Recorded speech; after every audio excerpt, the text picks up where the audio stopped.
casa de uno, por supuesto. Ahora bien, si sacamos todos los bonos del FGS que fueron heredados en las empresas, en los diferentes bancos, y si sacamos todas las colocaciones, no solo vamos a estar descapitalizando esas colocaciones que nos rinden, que tienen un determinado rinde, sino que además vamos a estar hundiendo los lugares donde el FGS tiene colocaciones. Y por último, usted sabe muy bien, señor senador, cuando vende una acción, la acción siguiente que va a vender va a ser un poco más barata, y después así está hecha la ley de la oferta y la demanda. Con lo cual, los cálculos que nosotros hicimos es que de poder liquidarse el FGS así, a sola firma, se perdería el 70% del Fondo de Garantía de Sustentabilidad. Con lo cual, no me parece una buena idea. Máxime si, como usted expresó, tienen intenciones de conducir los destinos de la patria.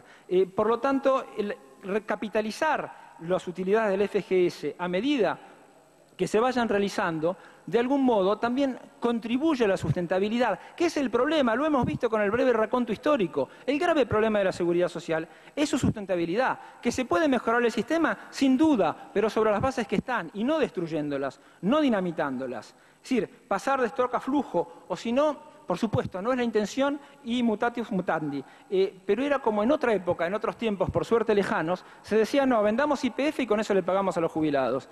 No es una buena solución, realmente no es una buena solución, porque ese es el camino que conduce al endeudamiento.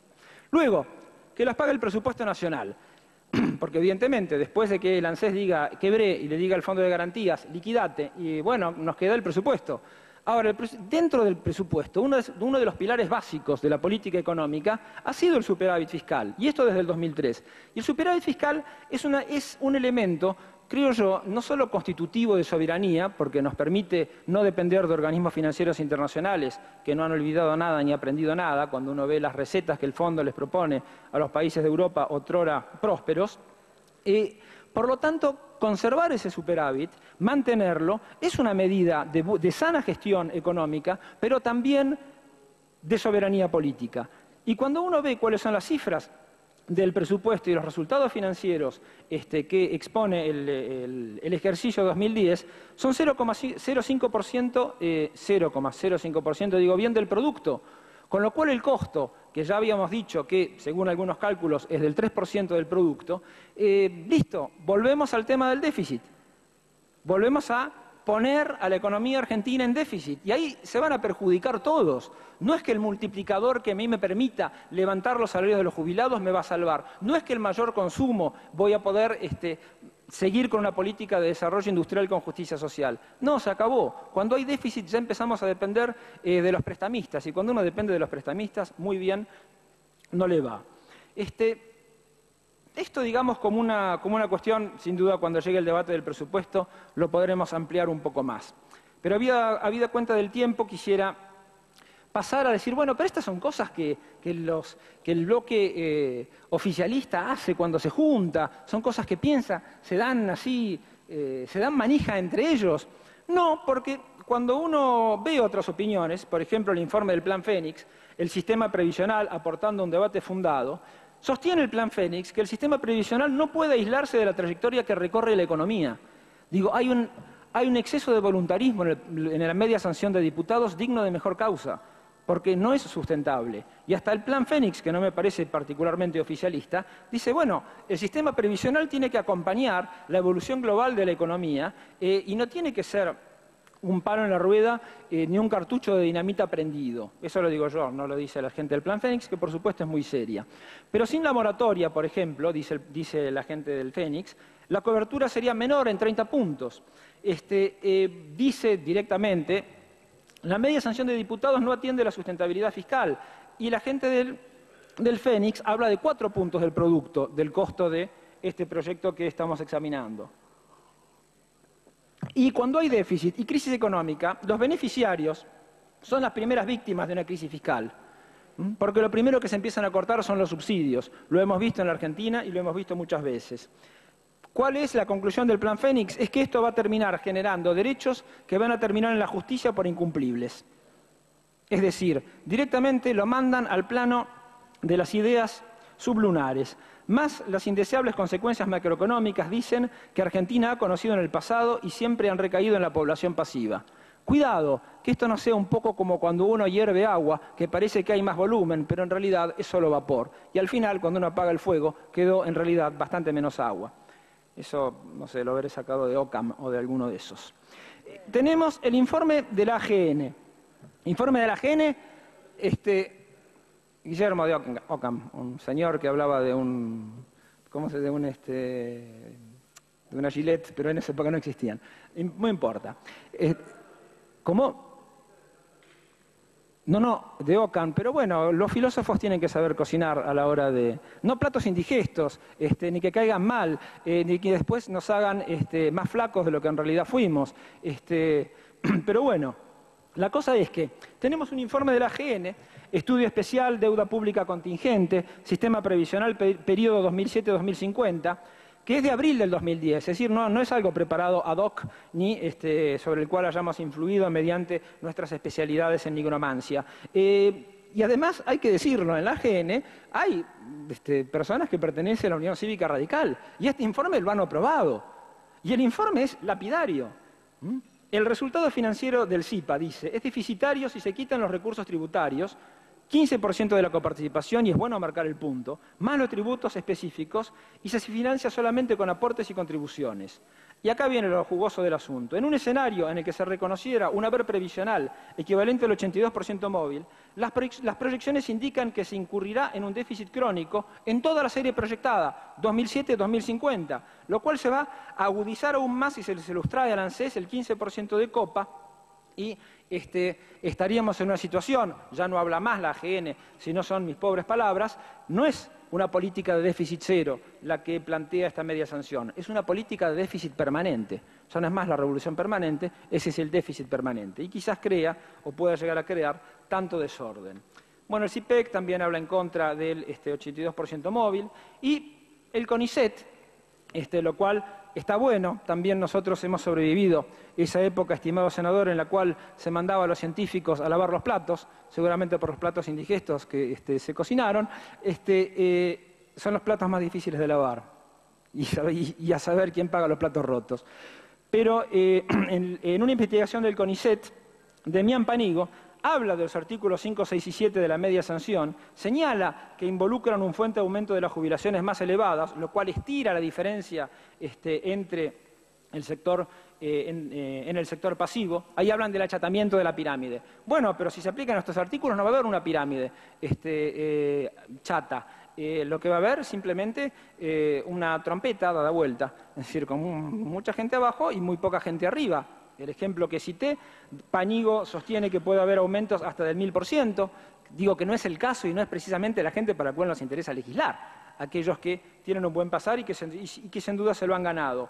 Pero, como se dice en el fútbol, lo que no se consigue en la cancha después se consigue en los escritorios. Y bueno, tenemos este muchacho de que con 4.000 pesos termina con 33.000 de jubilación y un retroactivo de 2 millones de pesos. Así que también hay que saber, cuando nosotros queremos elevar el nivel mínimo de personas que cobran 1.040 pesos, que antes cobraban 150, se ha dicho de paso, 33.000 parece un poquitito complicado.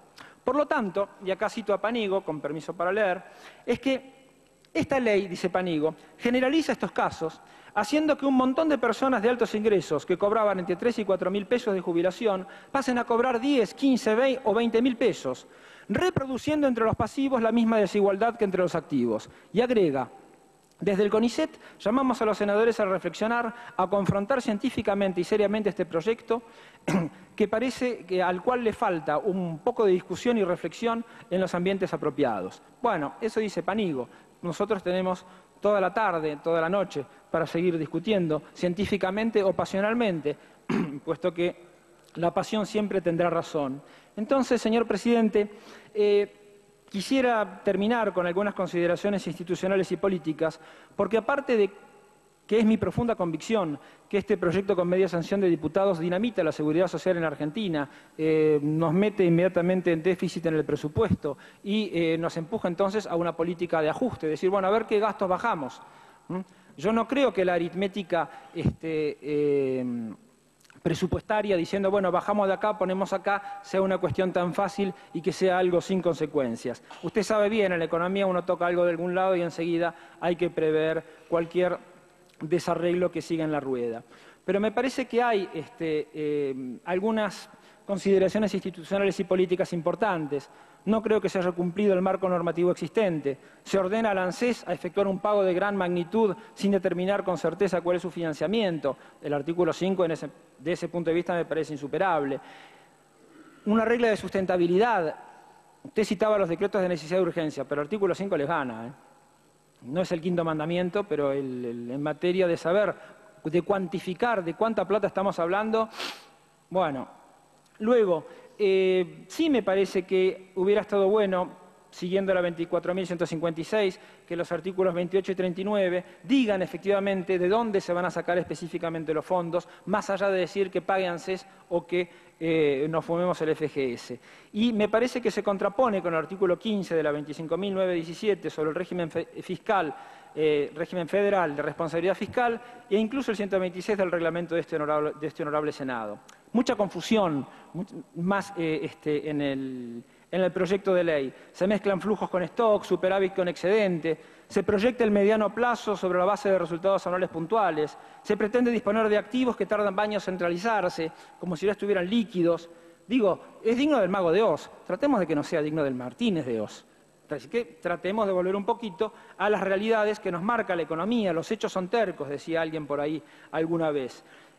Así que, habida cuenta de la insostenibilidad y la poca consistencia económica de este proyecto, yo recomiendo su rechazo, señor presidente, porque me parece que la intencionalidad es antes que nada política y que efectivamente cuando uno gobierna puede tomar decisiones de gobierno, pero la Argentina es un sistema presidencialista, así está hecha, y el presidente de la Nación, según el artículo 99, inciso 1, es el jefe supremo de la Nación, jefe de gobierno y responsable político de la Administración General del país. Y en este caso, una decisión parlamentaria no puede ocupar el lugar de una decisión del Poder Ejecutivo en lo que hace a gestionar las cuentas públicas con superávit fiscal, que constituye uno de los pilares, uno de los ejes de nuestra política económica. La oposición puede controlar, debe controlar, pero no compartir el gobierno. El Poder Ejecutivo es unipersonal. Entonces, no me parece correcto que mediante una ley se quiera desnaturalizar un plan de gobierno o incluso simplemente hacerle daño al gobierno en una escenificación en la cual figura el arco opositor como defensor de los intereses de los jubilados y el gobierno nacional como los malos que no quieren dar este aumento. Sí, nosotros queremos dar aumento, sí, nosotros lo hemos dado, nos sobran credenciales, 2 aumentos por decreto o más, 4 aumentos por movilidad social, sacamos la jubilación de los 150 pesos que estaba congelada para llevarla a más de 1.000. No es suficiente, absolutamente cierto, no es suficiente, pero lo queremos hacer de modo sustentable, lo queremos hacer para que dure. Cuidado, las amenazas del sistema de seguridad social, las amenazas que tiene el sistema de seguridad social en la Argentina hacen tanto al pasado como al futuro. Los apasionados vivieron, los razonables duraron. Es el tiempo de ser razonables y de rechazar esta media sanción que viene de la Cámara de Diputados. Muchas gracias, señor presidente. Gracias, senador Calcaño.